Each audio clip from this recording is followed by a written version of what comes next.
telah kami rangkum dalam Agropolitanyes. Dan bersama saya Septian Wilson, inilah Agropolitanyes selengkapnya.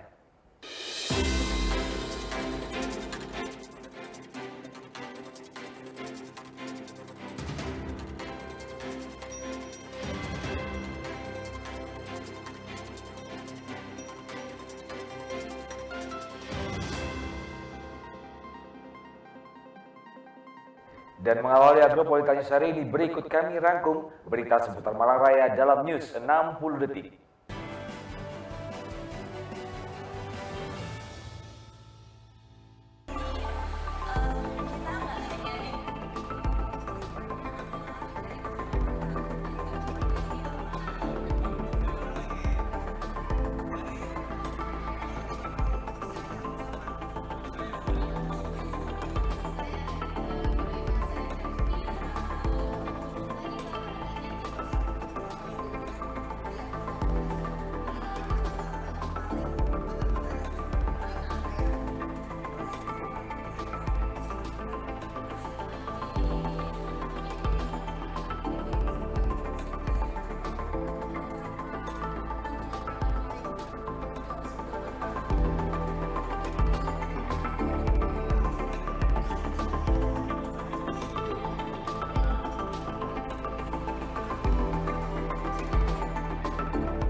Saudara, setelah 2 tahun vakum dikarenakan pandemi COVID-19, peringatan Hari Pendidikan Nasional kembali digelar secara meriah di Kota Batu.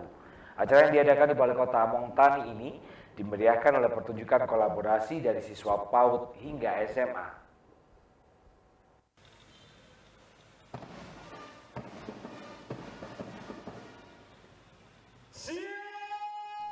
Peringatan Hari Pendidikan Nasional kembali digelar di Kota Batu secara meriah. Setelah 2 tahun vakum, Hardiknas kali ini dimeriahkan oleh berbagai macam penampilan yang dipersembahkan oleh siswa-siswi dari jenjang pendidikan di Kota Batu.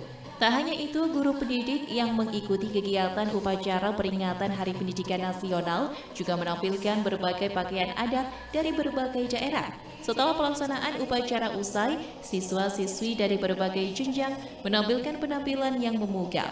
Eni Rahyuningsi selaku Kepala Dinas Pendidikan Kota Batu menjelaskan, acara ini dimaksimalkan dengan mengeksplorasi potensi dari semua jenjang, mulai dari guru, siswa jenjang PAUD hingga SMA. Dinas Pendidikan mewadahi dan mengakomodir semua dalam rangka memeriahkan Hari Pendidikan Nasional tahun 2023. Peringatan Hari Pendidikan Nasional tahun 2023 ini memang istimewa karena selama 2-3 tahun belakangan kita tidak merayakan secara meriah karena adanya pandemi COVID. Karena itu kita maksimalkan acara ini dengan mengeksplor potensi dari semua jenjang, baik itu guru, siswa, mulai dari jenjang PAUD, TK, SD, SMP, SMA, kita wadahi, kita akomodir semua dalam rangka memeriahkan Hari Pendidikan Nasional tahun 2023. Sedikit tentang kegiatan Merdeka Belajar Kota Batu seperti apa? Kegiatan Merdeka Belajar Kota Batu. Kegiatan Merdeka Belajar, alhamdulillah kita ada 25 sekolah di Kota Batu mulai dari jenjang PAUD, SD, SMP yang sudah ditetapkan sebagai sekolah penggerak. Sekolah penggerak ini adalah salah satu episode daripada Merdeka Belajar dan ini sangat diapresiasi oleh pemerintah pusat sehingga dengan adanya sekolah penggerak juga ada guru penggerak dan ini akan semakin membuat pendidikan sebagaimana tadi pidato dari Menristek yang dibacakan oleh Bapak Wali Kota bahwa ini akan mendekatkan diri dari cita-cita pendidikan itu seperti apa oleh tokoh pendidikan kita yaitu Bapak Ki Hajar Dewantara. Selain itu di Kota Batu sudah terdapat 25 sekolah yang sudah ditetapkan sebagai sekolah penggerak. Sekolah penggerak merupakan salah satu episode daripada Merdeka Belajar. Sekolah penggerak yang diapresiasi pemerintah pusat membuat pendidikan sebagaimana nanti akan mendekatkan diri dari cita-cita tokoh pendidikan Indonesia Ki Hajar Dewantara. Dari Kota Batu, Vicky ATV melaporkan.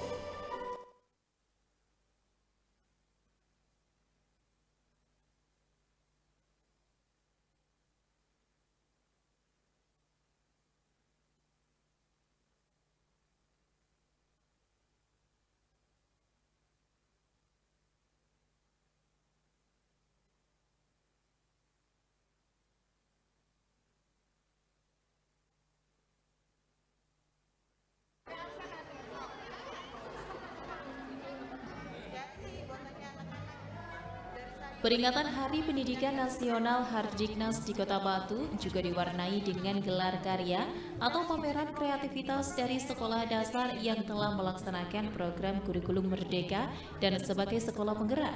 Sederet karya inovatif ditampilkan untuk menarik perhatian para pengunjung di halaman depan Balai Kota Among Tani Kota Batu. Salah satu sekolah dasar yang telah menerapkan kurikulum Merdeka adalah SDN Oro-Oro Ombo 2 Kota Batu. Dengan menampilkan metode pembelajaran berbasis proyek, yakni proyek Ku Tanam Sayurku Sendiri dan pembuatan es krim dari sayuran Andewi, di mana proyek tersebut merupakan hasil karya siswa yang memanfaatkan potensi lingkungan menjadi media pembelajaran. Selain itu juga terdapat metode pembelajaran dengan topi kayu dolanan rek untuk memberikan pengalaman bermain yang bermakna dan mengembangkan karakter terbaik siswa. Guru kelas 2 SDN Oro-Oro Ombo 2 Kota Batu, Anita Maulidia, mengatakan bahwa dengan adanya metode pembelajaran berbasis proyek seperti ini sangat bermanfaat sekali bagi siswa karena selain dapat melatih keterampilan siswa, pembelajaran di kelas menjadi lebih menyenangkan. Terlebih siswa tidak hanya mendapatkan materi yang dijelaskan oleh guru di kelas, melainkan siswa juga dapat mempraktikkan hasil belajarnya secara langsung. Anak-anak suka gerak pastinya. Nah, permainan tradisional di sini sudah kami ajarkan melalui proyek kayu dolanan. Lalu anak-anak suka untuk membuat sesuatu. Mereka suka pengen berkarya. Oh, suka bikin makanan-makanan.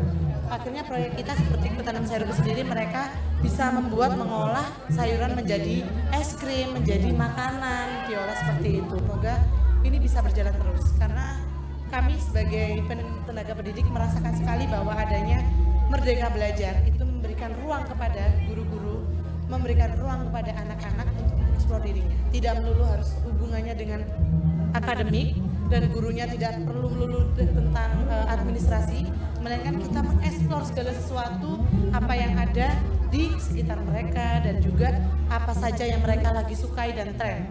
Seperti itu. Jadi anak-anak lebih dekat dengan kita, pelajaran lebih masuk. Yang terpenting sekolah itu menjadi sesuatu yang sangat membahagiakan untuk mereka. Harapannya bisa bergerak terus. Jadi kita bersama-sama bergerak terus.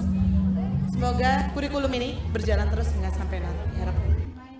Dari Kota Batu, Violan Iwanda, ATV melaporkan.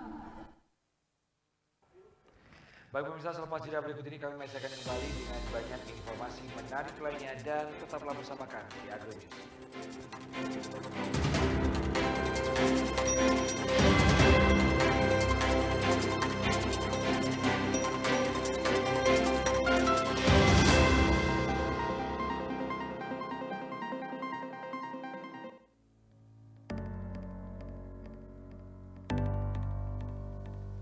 Tahukah Anda kenapa 1 kali 24 jam tamu wajib lapor?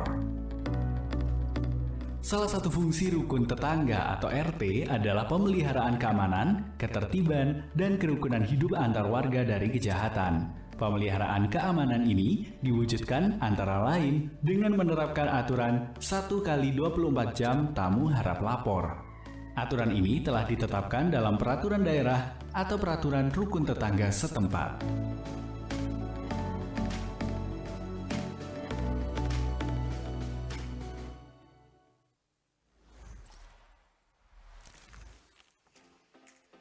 Tahukah Anda apa itu Kota Batu?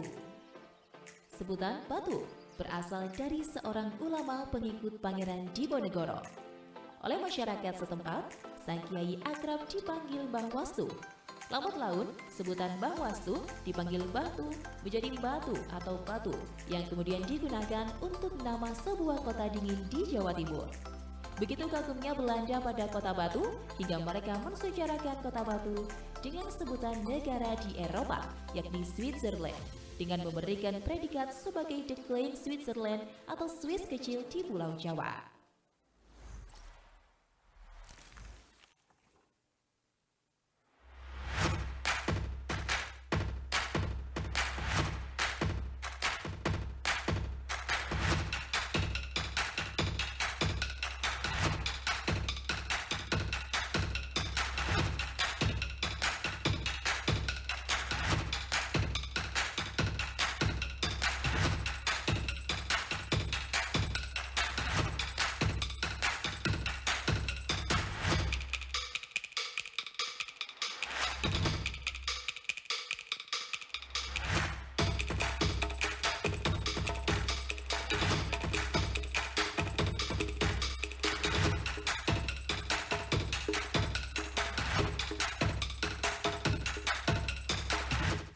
Definisi netralitas: bebas konflik kepentingan, tidak memihak, bebas intervensi, objektif, bebas pengaruh, adil.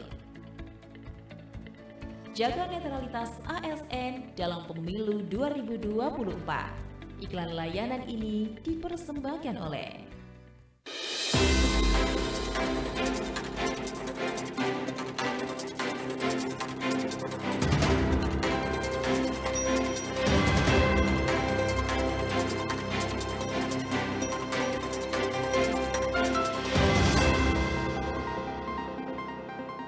Terima kasih pemirsa, Anda masih bersama kami di AgriNews. Masuk informasi selanjutnya. Dalam rangka memperingati Hari Pendidikan Nasional tahun 2023 yang jatuh pada tanggal 2 Mei, J99 Corp melalui salah satu unit bisnis unggulannya yaitu MS Glow menggelar program MS Glow untuk guru. Acara ini dilaksanakan di dua kota sekaligus, yakni Jakarta dan Malang. Kita nggak hanya pesertanya adalah dari beberapa kota, jadi nggak cuma. Dalam rangka memperingati Hari Pendidikan Nasional 2023 yang jatuh pada tanggal 2 Mei 2023, J99 Corp melalui salah satu unit bisnis unggulannya yaitu MS Glow menggelar program MS Glow untuk guru. Acara dilaksanakan di dua kota sekaligus yakni Jakarta dan Malang. Lebih spesifik, J99 Corp menyasar guru honorer dan guru mengaji yang kerap luput dari pandangan melalui apresiasi berupa uang tunai senilai total 100 juta rupiah serta bingkisan dari Program MS Glow untuk guru bertujuan untuk memberikan apresiasi kepada ratusan guru honorer dan guru mengaji di Malang dan Jakarta secara serentak. Apresiasi diberikan oleh founder J99 Corp dan MS Glow, Sandi Purnamasari dan Gilang W. Pramana, serta dihadiri juga oleh brand ambassador MS Glow, Bunda Korla. Gilang menyadari bahwa Hari Pendidikan Nasional hendaknya dimaknai dengan sungguh-sungguh, termasuk pula perhatian kepada para pahlawan pendidikan, yakni para guru. Ya, kegiatan ini sebenarnya bukan yang pertama.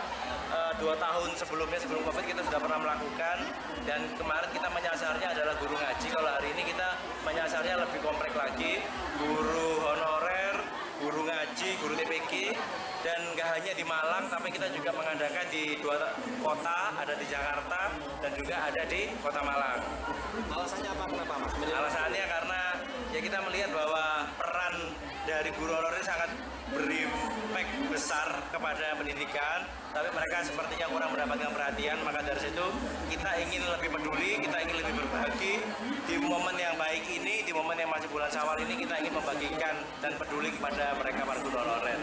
Dan kita bagikan per masing-masing orang, kita kasih bingkisan dan juga uang tunai berupa uang Rp500.000. Harapan kepada mereka, Mas Bila? Harapannya mereka bahagia, berkesan pastinya karena ada Bunda Korla, menjadi sebuah memoris yang akhirnya mereka bisa nantinya semakin semangat ngajarnya, semakin improve untuk mereka semakin menjadi guru yang lebih hebat dan bisa mencetak lagi murid-murid atau generasi penerus bangsa yang lebih hebat. Alasan mengajak Bunda Korla, kebetulan Bunda Korla lagi ada di Indonesia dan Bunda Korla juga brand ambassador dan Bunda Korla juga sangat concern terhadap guru. Jadi sama visi-visinya akhirnya kita ajak ke sini untuk menghibur mereka. Siap. Sementara founder MS Glow Sandi Purnamasari mengungkapkan apa yang MS Glow persembahkan hari ini tentunya tak akan mampu menyamai jasa para guru. Sandi mengucapkan terima kasih kepada para guru honorer yang telah berjuang keras dan gigih dalam memberikan pendidikan terbaik bagi siswa-siswi Indonesia. Semoga semangat juang dan pengabdian yang luar biasa ini terus-menerus membara dalam hati kita semua. Dari Kota Malang, Akbar ATV melaporkan. Beralih informasi selanjutnya, Kepala Staf Angkatan Darat Jenderal TNI Abdurrahman melakukan kunjungan kerja di Politeknik Angkatan Darat Kota Batu, Jawa Timur. Dalam kunjungannya selain memwisuda sebanyak 59 mahasiswa di Poltekkad, Kasat juga meninjau langsung hasil karya para mahasiswa di Poltekkad.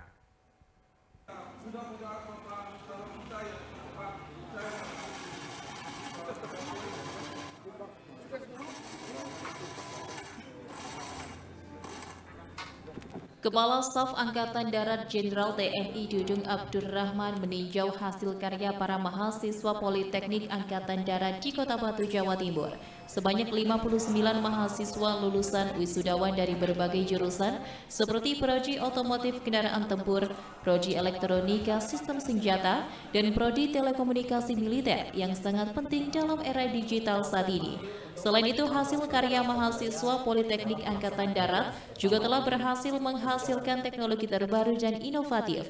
Beberapa contohnya adalah pengembangan drone dengan fitur canggih dan inovatif serta pengembangan sistem keamanan cyber. Kasat mengapresiasi kerja keras para mahasiswa dan dosen dalam menghasilkan produk-produk yang berkualitas tinggi dan sangat dibutuhkan oleh TNI. Diharapkan kerjasama antara Angkatan Darat dan Politeknik Angkatan Darat dapat terus ditingkatkan untuk menghasilkan produk-produk terbaik dan berkualitas untuk kepentingan bangsa dan negara. Kepala Staf Angkatan Darat Jenderal TNI Dudung Abdurrahman mengatakan, lulusan dari mahasiswa Poltekkad akan menjadi prioritas pendidikan berikutnya, yaitu di Sekolah Calon Perwira Angkatan Darat sesuai dengan ketentuan yang berlaku. Rekan-rekan wartawan, pada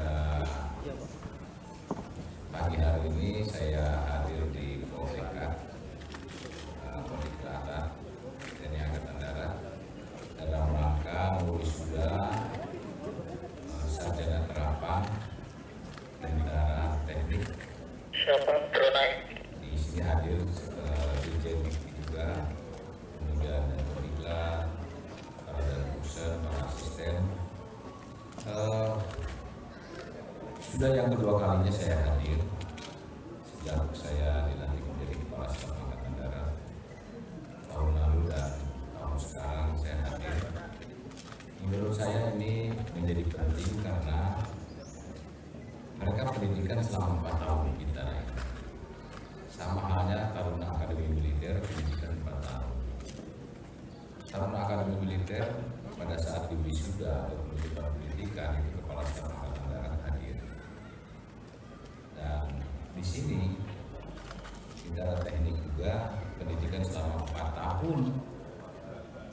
Nah, mereka dididik, maka menurut saya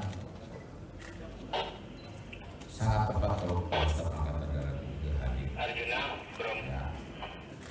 Dan produk-produk yang mereka hasilkan ini secara teknologi sudah bisa mengimbangi arus globalisasi.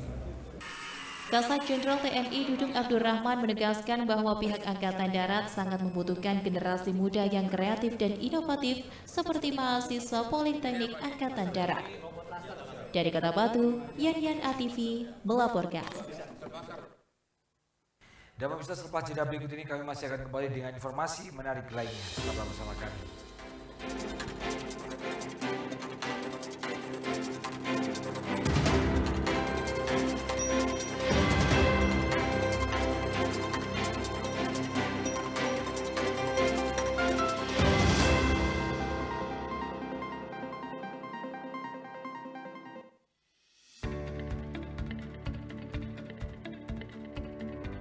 Tahukah Anda apa itu hoax? Hoax adalah informasi yang direkayasa untuk menutupi informasi sebenarnya, atau juga bisa diartikan sebagai upaya pemutarbalikan fakta menggunakan informasi yang meyakinkan tetapi tidak dapat diverifikasi kebenarannya.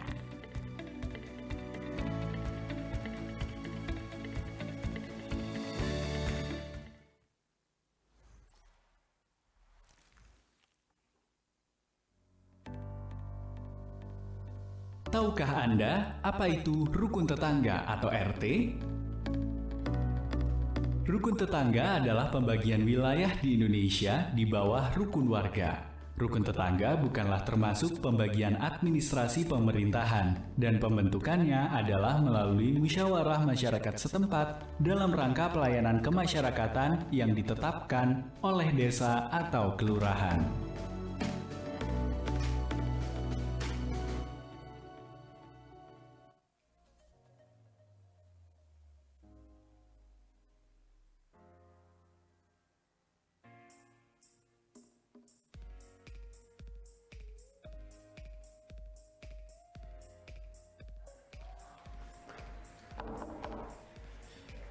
Mohon izin Pak, rapat 15 menit lagi dimulai.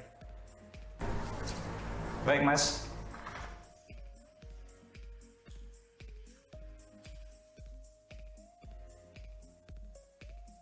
Oh iya, saya belum laporan SPT tahunan ya?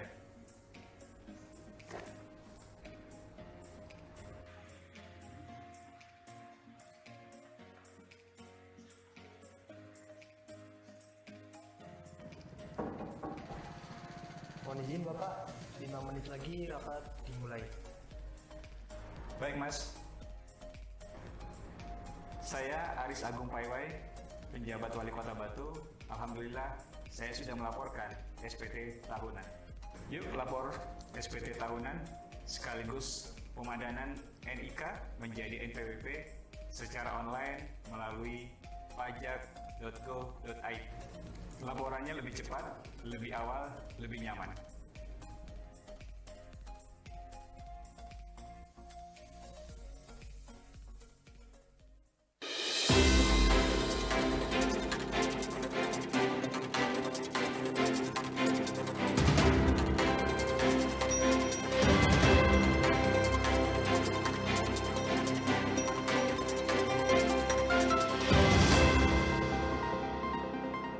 Dan pemirsa, Anda kembali menyaksikan Agropolitan News. Masuk informasi selanjutnya.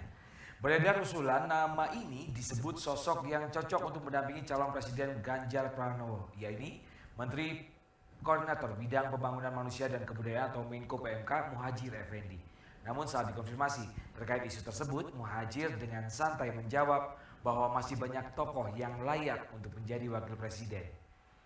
Kepada saudari Milu, untuk hadiah bisa diambil di meja panitia sebelah kanan Pak. Beredar usulan disebut sosok yang cocok mendampingi Capres Ganjar Pranowo, yakni Menteri Koordinator Bidang Pembangunan Manusia dan Kebudayaan Menko PMK Muhadjir Effendi. Namun saat dikonfirmasi terkait isu tersebut, Muhadjir dengan santai menjawab masih banyak tokoh yang layak untuk menjadi wakil presiden. Saat disinggung soal tawaran dari partai politik, Muhadjir mengaku tidak ada satupun parpol yang menghubunginya. Bahkan dirinya menegaskan tidak ada arahan khusus dari pimpinan pusat Muhammadiyah terkait pemilihan presiden 2024. Mantan Rektor UMM dan juga mantan Mendikbud ini juga mengaku ada sejumlah tokoh yang telah dideklarasikan sebagai calon presiden. Muhadjir hanya berharap bahwa proses demokrasi pada pemilu 2024 dapat berlangsung dengan baik. Muhadjir sendiri hadir di Kota Malang untuk menghadiri acara Halal Bihalal bersama keluarga besar Kampus Putih. Penting ini gimana Pak? Oh, sudah banyak calonnya. Lebih mumpuni daripada saya.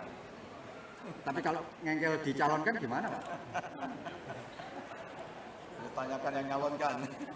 Masuk dalam bursa dua capres, ada Pak Ganjar dan Pak Prabowo. Nah, Pak Muhadjir lebih Itu kan prosesnya sudah panjang mereka ya. Kita lihat perkembangan. Kalau diajak gimana Pak? Diajak gimana Pak? Bukan kalau diajak, kalau enggak gimana? Pak, apa sudah ada tawaran dari parpol untuk Pak Menteri apa mau Pak diajak Pak? Yang lain aja, tanya yang lain. kalau Pak ada tawaran dari parpol untuk mencalonkan Bapak sebagai cawapres? Enggak ada. Kalau gimana Pak ya? Kalau dari PP Muhammadiyah sendiri bagaimana Pak? Apakah ada arahan atau enggak? Enggak ada. Kan baru apa sih itu kan baru bunga-bunga demokrasi saja biasa disebut. Kan tidak hanya saya yang disebutkan puluhan itu. Tapi Bapak siap? Siap apa? Siap apa? Kalau misalkan dicalonkan Pak dari cawapres? Enggak akan dicalonkan kok bilang siap itu gimana? Dari Kota Malang, Akbar ATV melaporkan. Sementara itu beredar sebuah unggahan video di media sosial Facebook yang mengklaim bahwa KPK berhasil menangkap 5 pelaku terkait dugaan transaksi janggal 300 triliun rupiah di Kementerian Keuangan. Akun tersebut membagikan sebuah video 8 menit 46 detik pada 25 Maret yang lalu dengan judul "Dipimpin Mahfud MD, KPK sukses tangkap 5 pemain utama kasus Kemenkeu 300 triliun. Bagi pemirsa mendengarkan informasi tersebut, berikut tim news Apa Iya mengemas fakta di balik berita dari sumber rilis Dirjen Aplikasi Informatika Kemenkominfo Republik Indonesia.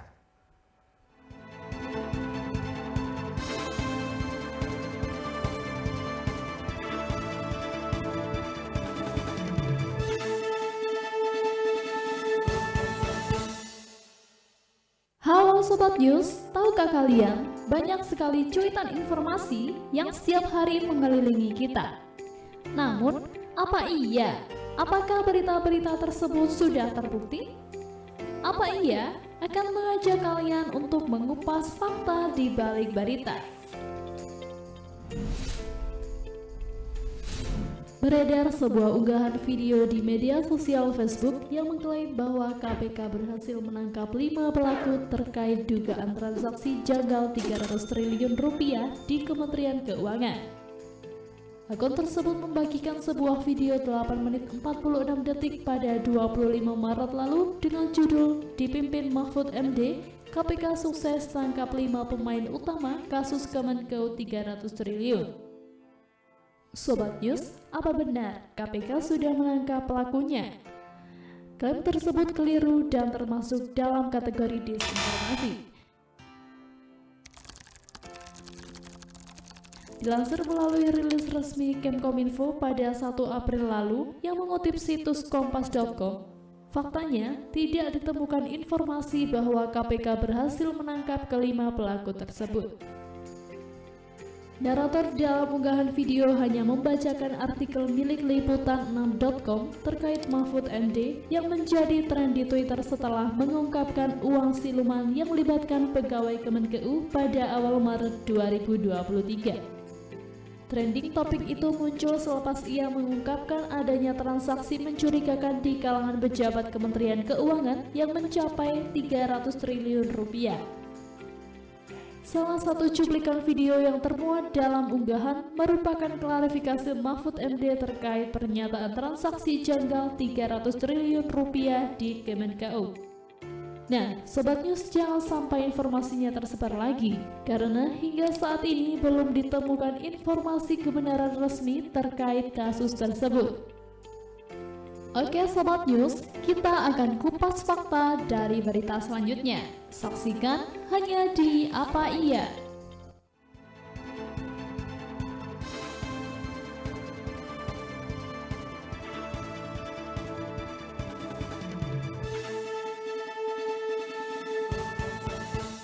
Dan pemirsa, selepas jeda berikut ini kami akan kembali dengan segmen terakhir dari Agropolitika News hari ini.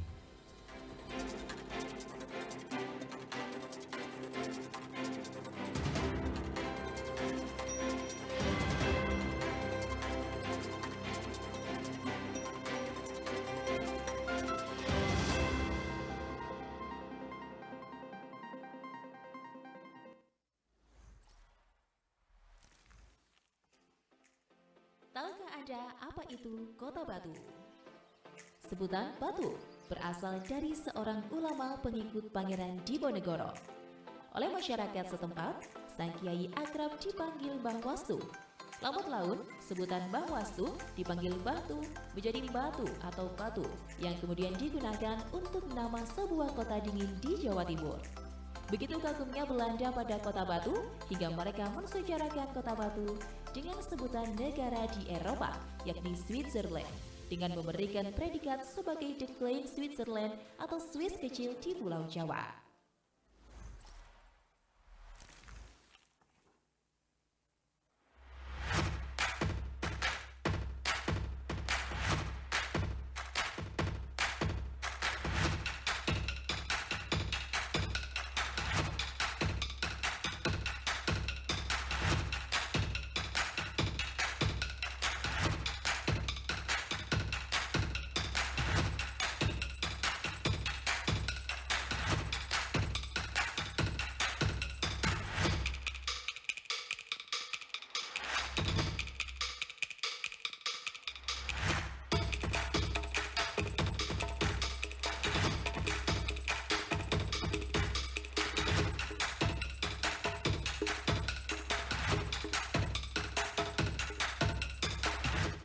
Definisi netralitas: bebas konflik kepentingan, tidak memihak, bebas intervensi, objektif, bebas pengaruh, adil.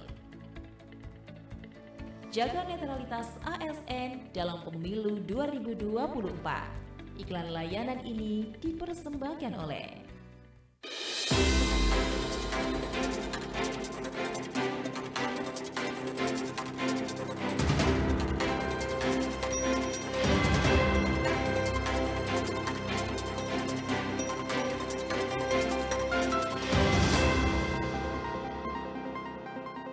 Ya, dan kembali menyaksikan Agro News dan kita masuk ke segmen terakhir untuk Agropolitika News hari ini. Saudara, Nusa Tenggara Timur tidak hanya menyimpan kecantikan alam yang memikat hati, namun juga mempunyai ragam kebudayaan yang tidak kalah menarik untuk ditelusuri.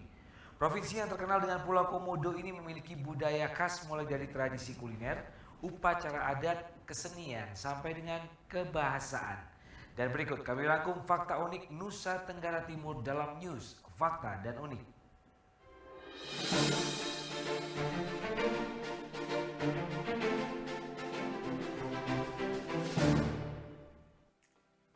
Pemirsa News Fakta dan Unik, Nusa Tenggara Timur tidak hanya menyimpan kecantikan alam yang memikat hati, namun juga mempunyai ragam kebudayaan yang tidak kalah menarik untuk ditelusuri. Provinsi yang terkenal dengan Pulau Komodo ini memiliki budaya khas mulai dari tradisi kuliner, upacara adat, kesenian sampai dengan kebahasaan. Dan berikut 5 keunikan yang hanya ada di Nusa Tenggara Timur versi News Fakta dan Unik. Pengesapan CI daging asap khas Rute. Pengesapan dilakukan oleh nenek moyang masyarakat Nusa Tenggara Timur. CI adalah salah satu hasil olahan daging sapi dengan cara pengesapan yang merupakan hasil olahan khas dari salah satu kabupaten di wilayah Nusa Tenggara Timur, yaitu Kabupaten Rotendao. Aksara Lota. Aksara Lota merupakan turunan langsung dari aksara Bugis. Sejarah mencatat aksara Lota masuk ke Ende sekitar abad ke-16. Kata Lota berasal dari kata lontar. Terdapat 8 aksara Lota Ende yang tidak ada dalam aksara Bugis. Kesenian Tari Bonet. Tari Bonet berkaitan dengan adat istiadat dan tradisi suku Dawan di Nusa Tenggara Timur. Tarian ini selalu ada di setiap kegiatan maupun peristiwa adat. seperti upacara kelahiran, pernikahan, kematian, serta upacara pembangunan rumah, permohonan hujan, dan lain-lain.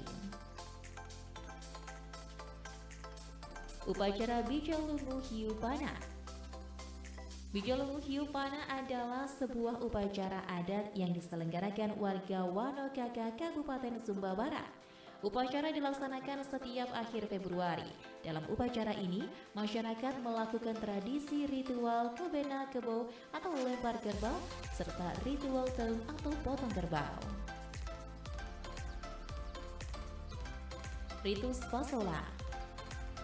Pasola adalah upacara ritual masyarakat yang menganut kepercayaan Merabu di Sumba bagian barat untuk merayakan musim tanam padi. Pasola merupakan bentuk ritual untuk menghormati Merabu, mohon pengampunan, kemakmuran, dan untuk hasil panen yang melimpah. Dan pemirsa, itulah tadi 5 keunikan yang ada di Nusa Tenggara Timur versi News Fakta dan Unik.